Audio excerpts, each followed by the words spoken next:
What's going on, you guys, and welcome. In this video, we're going to be talking about some things. We're going to be talking about the VR30, and we all know that you can get the VR30 in a Q50, a Q60, and the new upcoming Z. So we're going to talk about which one should you choose to buy, because there's a little bit of difference between these vehicles, and I want to talk about it. So let's go. So just a quick overview of the VR30. The VR30, it is a 3-liter twin-turbo direct injected motor developed and engineered by Nissan. So it's a true JDM motor. And to top it all off, it started in a Q50 in 2016, the Q60 in 2017, and now an updated VR30 in the new Nissan Z, the 2023 model. So moving ahead, since the VR30 started in a Q50, development as far as tuning, it was kind of slow. It was a slow start, and I think part of that is because it started in a Q50 chassis, and then later on the Q60 chassis. Now things got interesting when the Q60 came out, because when AMS developed parts for their Q60 and they released to the public what they're able to achieve with the Q60 and the red alpha, that's when development started to really catch fire with the VR30 platform, with the Q50 and the Q60, with AMS being the spearheads of all of this that happened to start.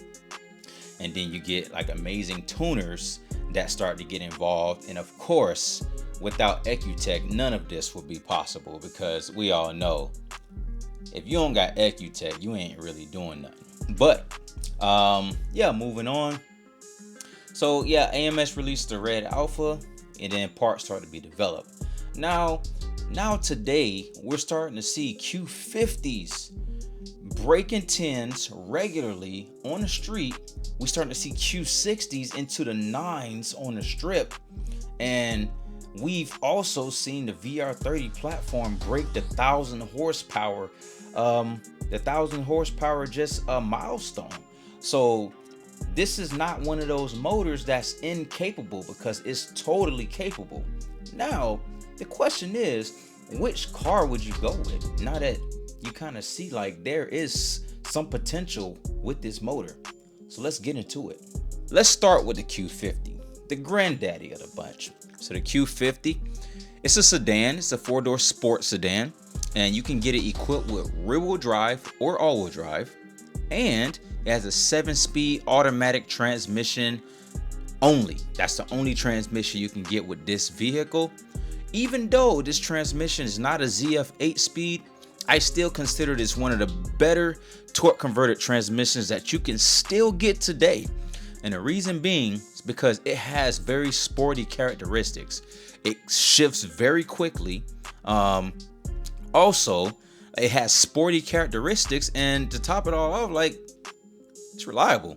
I've never had issues with my Q50's transmission, and the transmission that's in the G37s, typically the same transmission, not as modern, not as updated, but those transmissions have successfully gone 150, 200,000 miles. So all in all, it's a reliable transmission. All right, now moving on, what makes the Q50 a better choice than the Q60 or the Nissan Z?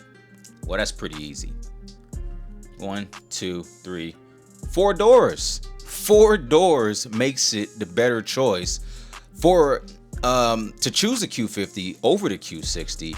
And not just that, the Q50 is obviously going to give you the majority of space. It's going to give you the most space out of these 3 vehicles. And also, not only is it easier to live with because of the space, it gives you a full back seat, not that glorified booster seat that you get in the Q60. Oops. And in the Z, well, last I checked, it didn't have no back seats. So yeah, you got that too. And the Q50 also has the best street compliance with its plush subframe bushings, and also just the way it drives. It's not floaty like a Cadillac, but it's way more street compliant than the other 2 vehicles. Even when you put coilovers on it, it does not beat you up over long road trips. And another thing, I think that the Q50 looks the best out of the three vehicles. Yes, the Z is the newest vehicle, so we all trying to really love it and lean towards it, but I'm just gonna be real. Honestly, the Q50, in my opinion, has the best looks out of all three of the vehicles. So hey, that's just my opinion. Let's move on. Talking about the Q60 now. The Q60 is pretty much the two-door. So the Q60 is updated. It doesn't really share too much with the Q50 when it comes with exterior designs. However, you can't deny how sexy that Q60 looks, to be honest with you. So the Q60 two-door, it shares the same 7-speed transmission that you get in the Q50. You can also get this vehicle in rear-wheel drive or all-wheel drive. Because the Q60 came after the Q50, it didn't suffer with as many problems as the Q50 did in the beginning. For instance, accessory belt, leaking coolant, blown turbos, and failed injectors. What's another one? Sometimes as bad as a blown motor. Now, whoa, hold up. I'm not really trying to deter you from the VR30 platform, because all in all, this platform is very reliable. You just gotta change that oil, okay, people? Change the oil. This is not a Honda Civic, man. This is an Infiniti vehicle or a Nissan vehicle with a new V6 that's twin turbo. Change the oil, man. Let's move on. So what makes the Q60 a better choice versus the Q50 or the new Z?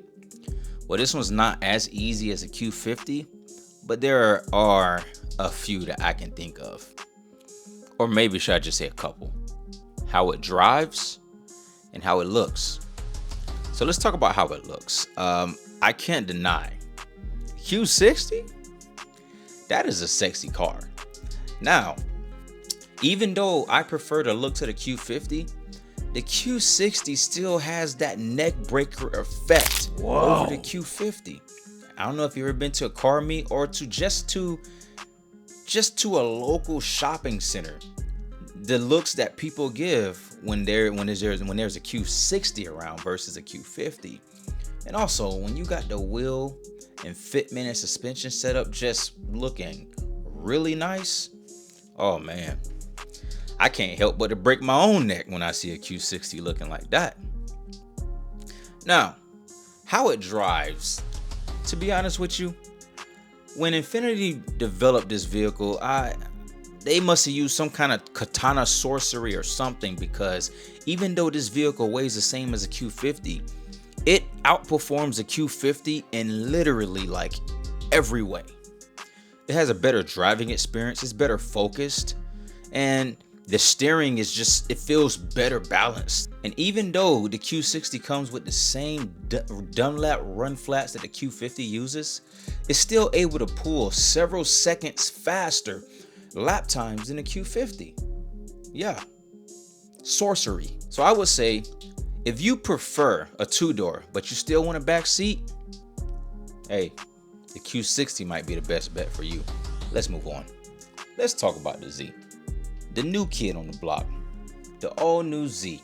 It only comes in rear wheel drive, but it comes with two new transmission options, a 9-speed auto and a 6-speed manual.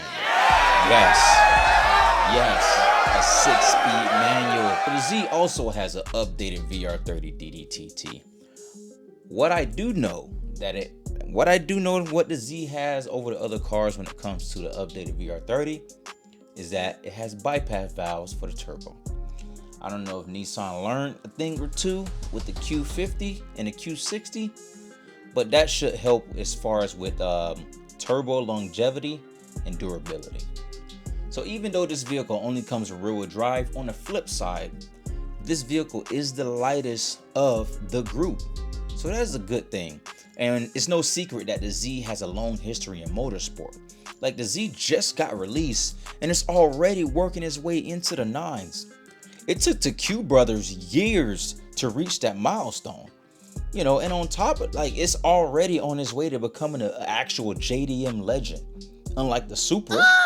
So what makes the Z a better choice over the Q50 and the Q60? Just to kind of put it as simply as I can, it's more fun. It's more fun. And whether you see that as a good thing or bad thing, fun vehicles are dying fast. And the Z is bringing the fun back in a Japanese sports car. And not just a Japanese sports car, it's a Z. This car is going to be more engaging. It's going to have that driver connectivity that you will not get with the Q50 and Q60. So for those people who like to roll their own gears, y'all know what I'm talking about. It's a different experience. It's a different feeling. And to be honest, having that experience is just so much fun. It makes you want to crank up that vehicle and just drive it with no destination because of how fun it is to drive.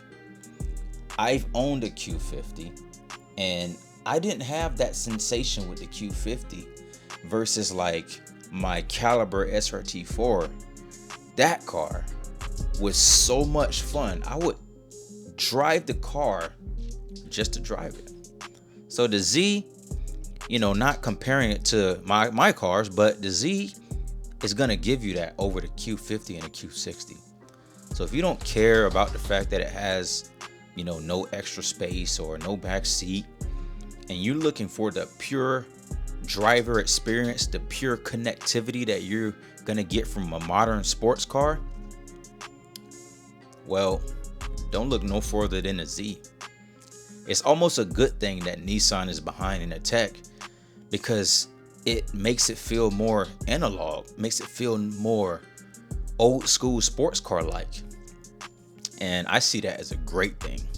And also because it's a Z, the aftermarket support is gonna overpass what the support is for the Q50 and the Q60, and it's gonna indefinitely stay way ahead of the Q50 and Q60 as far as motorsport and aftermarket support for a very long time. So if you want to consider those things, that's an important thing. Now, seeing the differences of these three cars, I hope it kind of gave you kind of an overview or outline of which direction you should go. Now, me personally, I'm kind of torn between Q50 and Z. And the reason being is because I like the space of the Q50. You know, it's just a car that you can live with, and I like that. The Z is that fun factor. It's just a fun car. Now, if they took the Q50 and the Z and they combined it, giving the Q50 a driving experience like the Z, oh, that'd be a game changer for me. That'd be a game changer for me, to be honest with you. Now, just because the Z is a fun car don't mean the Q50 and Q60 are not fun. They just don't compare to the Z if you want to just look at the experience themselves. Now, if you care about livability, the Q50 and Q60s are definitely a better vehicle to live with than the Z is. And that's for obvious reasons. So with that said, I want to know what you guys think. You know, why would you choose a Q50? Why would you choose a Q60? Why would you choose a Z? To be honest with you, I've been thinking about buying a Z, to be honest with you. But anyway, this is about you guys. So whatever you guys would choose, leave it in the comments, you know, support the channel. And if you even watch 1 minute, 1 second of this video, hit the like button, you know, help a brother out, and always consider subscribing. All right. And I'll see you guys in the next video. Happy New Year.